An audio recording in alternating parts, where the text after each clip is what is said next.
नमस्ते बच्चों, BA second year की क्लास में आपका हार्दिक स्वागत है।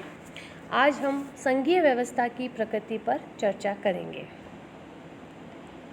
बच्चों, भारत को राज्यों का संघ कहा गया है। संविधान के द्वारा भारत में संघात्मक व्यवस्था की स्थापना की गई है, लेकिन बच्चों संविधान में कहीं भी संघ राज्य शब्द का प्रयोग नहीं हुआ है।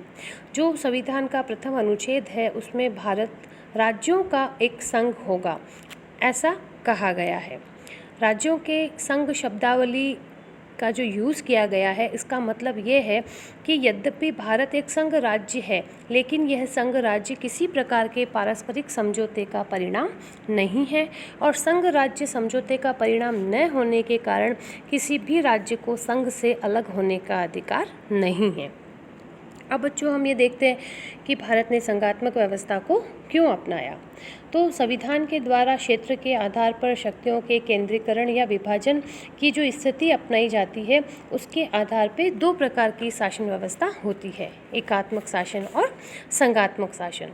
चूँकि भारत की विशाल जनसंख्या है, यहाँ विभिन्न भाषा, धर्म, संस्कृति के लोग रहते हैं और जनसंख्या की दृष्टि से और कल्चर की दृष्टि से बहुत अधिक विविधता होने के कारण हमने संघात्मक व्यवस्था को अपनाया है, ताकि विविधता के बीच एकता का जो मूल मंत्र है उसे हम स्थापित कर सकें।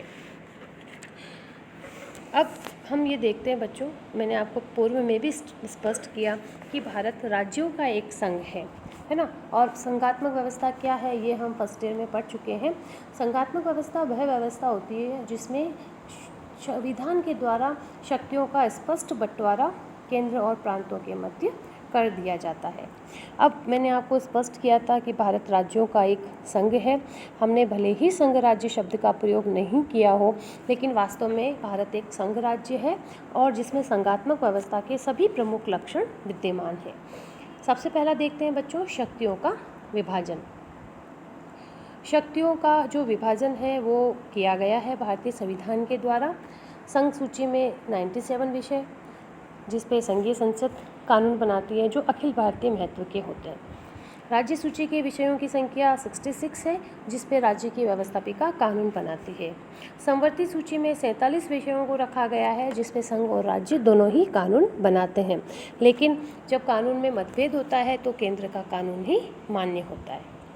दूसरा है बच्चों, संविधान की सर्वोच्चता।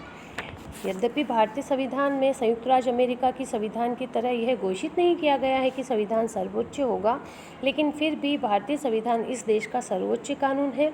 इसके प्रावधान सभी सरकारों पर बाध्यकारी है और केंद्रीय या राज्य सरकार के द्वारा इनका उल्लंघन नहीं किया जा सकता। संविधान के इन प्रावधानों के विरुद्ध किसी प्रकार के कानून का निर्माण संभव नहीं है। भारत के राष्ट्रपति, राज्यपाल और अन्य प्रमुख पदाधिकारियों द्वारा संविधान के अनुसार कार्य करने की शपथ ली जाती है। थर्ड, स्वतंत्र उच्चतम न्यायालय है। संघात्मक व्यवस्था में चूंकि बच्चों शक्तियों का बंटवारा किया जाता है केंद्र और प्रांतों के मध्य, इसलिए उच्चतम न्यायालय का होना बहुत अधिक ज़रूरी है, जो ये व्यवस्था देखता है कि वास्तव में संघात्मक व्यवस्था सही ढंग से कार्य कर रही है या नहीं। संविधान के रक्षक के रूप में स्वतंत्र उच्चतम न्यायालय की भारत में स्थापना की गई है।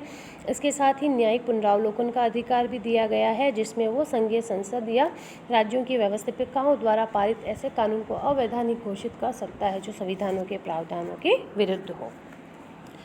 भारत का संविधान लिखित और कठोर संविधान है, जहां संविधान में संशोधन बताई गई प्रक्रिया के आधार पर ही किया जाता है और ये पद्धति साधारण व्यवस्थापन की पद्धति से भिन्न होती है। संविधान द्वारा किए गए शक्ति विभाजन में संघीय सरकार या राज्य सरकारों में किसी एक के द्वारा ही अपनी इच्छा से परिवर्तन किया जा सकता है, वरन इन प्रावधानों में परिवर्तन दोनों की सहमति से ही संभव है। इस प्रकार संविधान की संशोधन प्रक्रियाओं में राज्यों की भी भूमिका है। नेक्स्ट है बच्चों, उच्च सदन राज्यों का सदन होना। संघात्मक व्यवस्था में दो सदन होते हैं, पहला जनता का सदन और दूसरा राज्यों का सदन। भारत में भी जो उच्च सदन राज्यसभा है वो राज्यों का सदन है। ये राज्यों का प्रतिनिधित्व करता है, यद्यपि यह प्रतिनिधित्व राज्यों की समानता के सिद्धांत के आधार पर नहीं है जैसा कि अमेरिका में है, वरन हमारे भारत में ये जनसंख्या के आधार पर है। लेकिन फिर भी जो राज्यसभा है वो राज्यों का सदन है। तो इन सब से बच्चों ये पता चलता है कि भारत में संघात्मक व्यवस्था की स्थापना की गई है। भारत में संविधान का स्वरूप संघात्मक है और संविधान संघवाद की कसौटी पर खरा उतरता है। तो आज इतना ही। आगे हम एकात्मक व्यवस्था के लक्षणों पर चर्चा करेंगे। धन्यवाद।